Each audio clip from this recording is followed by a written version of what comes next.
Hey comrades, in this video I shall be discussing about bistable multivibrator in detail. If you haven't seen the previous video of the brief description about the multivibrators, the link is given on the top right corner. Now we all know what a bistable multivibrator is. It has two stable states. Initially it is in a stable state.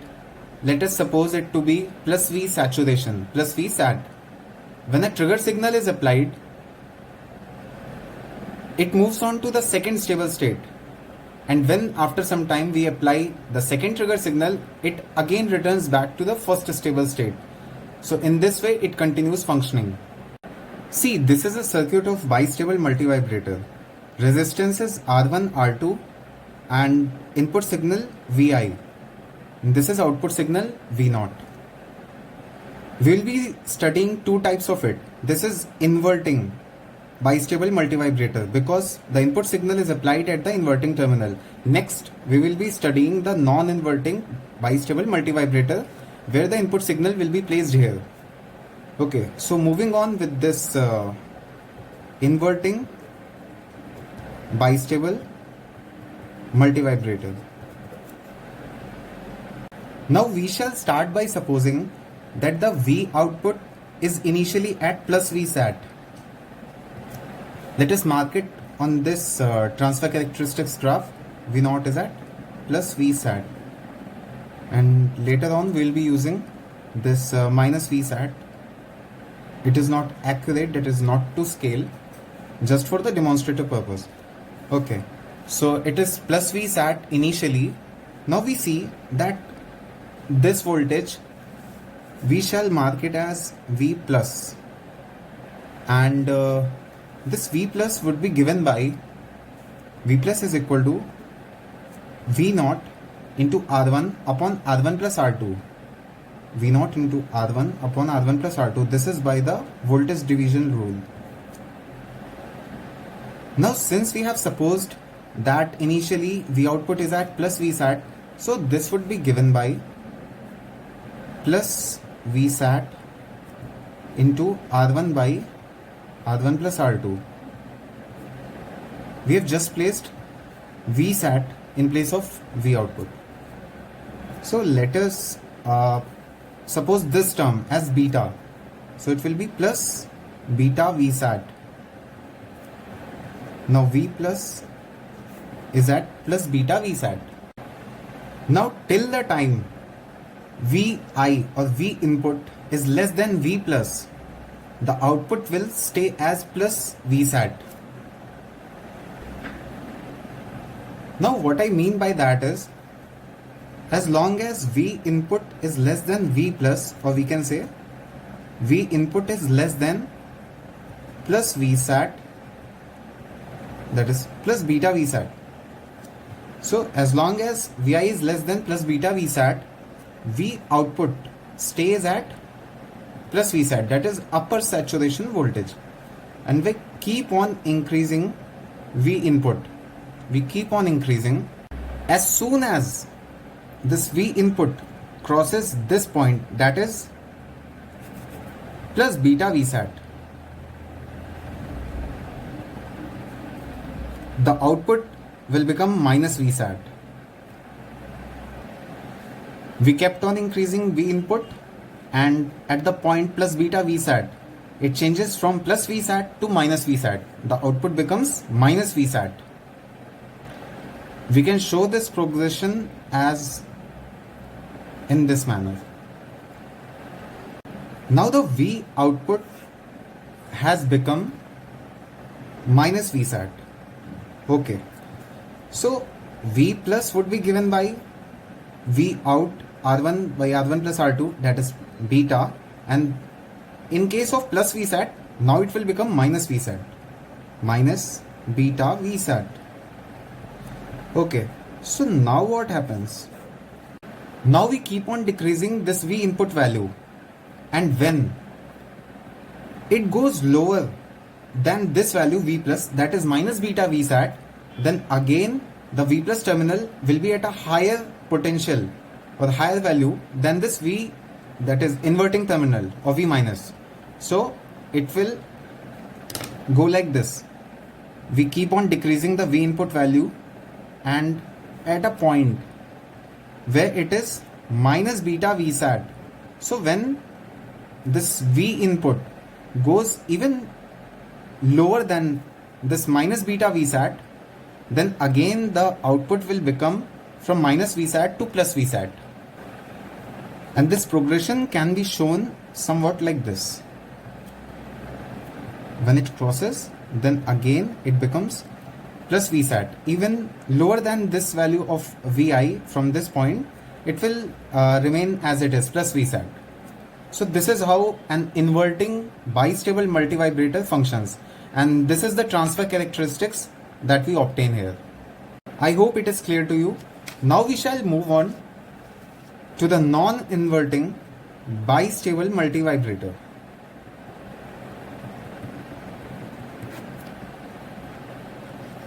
The difference in the circuit diagram is that V input, instead of being attached to this inverting terminal, it is attached to this non-inverting terminal. Resistances R1, R2 are the same, and this is V output.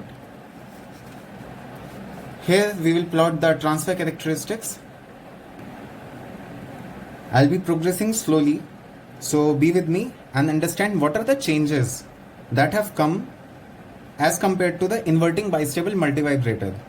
So this is at 0 volt and this is V plus. V plus would be given here by superposition principle, because we have to take the effect of this V input and V output at this node.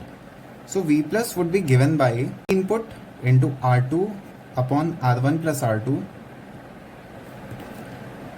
plus, now assume that V output is present and this is grounded, I mean shorted. So this is V output into R1 upon R1 plus R2. Now again we shall be starting by supposing some initial value. So let us suppose that V output initially stays at plus VSAT, that is upper saturation voltage. Here we shall mark it as plus VSAT, and for later reference this is minus VSAT. So when we keep on decreasing this Vi input voltage, at one point V plus goes beyond this V minus, then plus VSAT becomes minus VSAT. So what is this value?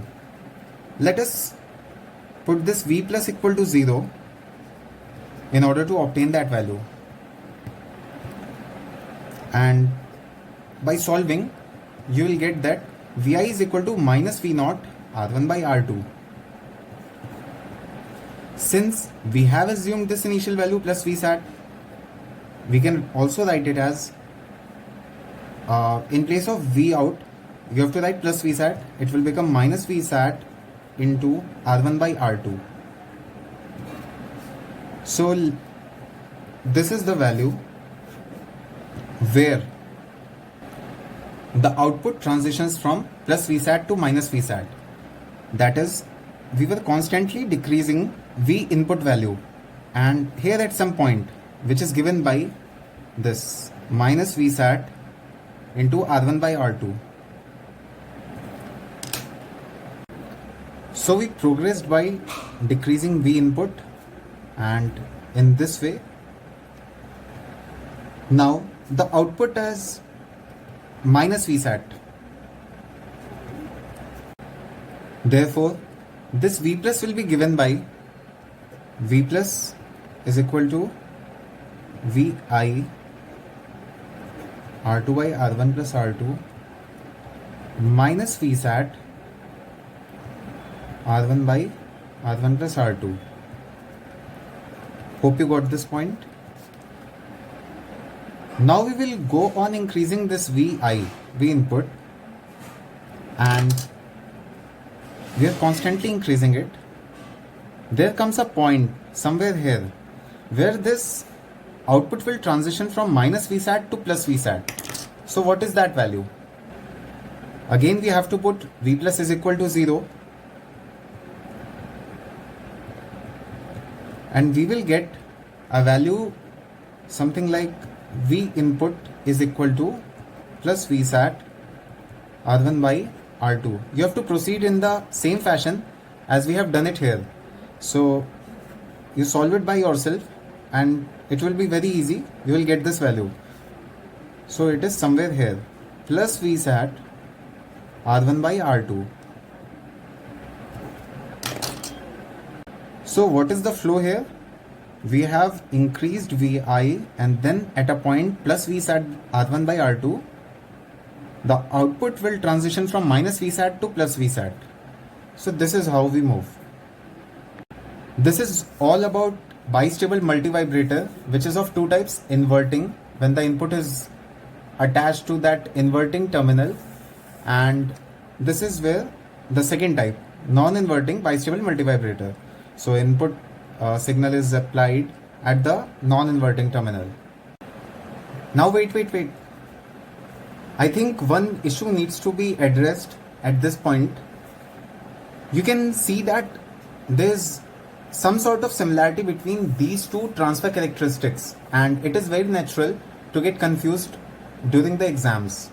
So I'll just tell you a short and easy method so that you know which transfer characteristic is of inverting or non-inverting bistable multivibrator.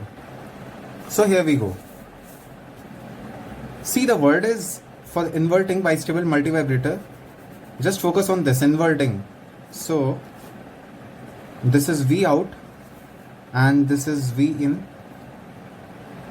when it is at plus Vsat, and we are increasing this input signal, but the output decreases, minus Vsat. So you see, V input increases, V out decreases, and when we decrease V input, V output increases. So it is like V input decreases and V output increases. So that's why the word inverting. So you can easily remember this way. And for non-inverting, it must be obvious to you by now that this is V input, this is V output, and this is V input. When we were like this was plus Vsat, and when we were decreasing this V input, so V output was also decreasing. When we decreased V input, V output was also decreasing. And when we increased V input, V output also increased. So you see, it is non-inverting. That is, you can say V input, when it decreases, V output will decrease. When it will increase, V output will also increase. So you can just remember from the two basic words, inverting bistable multivibrator, this is how it functions, and for non-inverting multivibrator, bistable one, this is how it functions. So this will help you not getting confused between the transfer characteristics of the two bistable multivibrators. Now I hope that bistable multivibrator concept is clear to everyone. There are two more videos in this series, which is of monostable multivibrator and astable multivibrator, which are discussed in detail, apart from the one video that is the brief description of the multivibrators. Please show your appreciation by clicking the like button, share this lecture with your friends and batchmates, and for more such lectures, subscribe to The Last Bencher Comrade.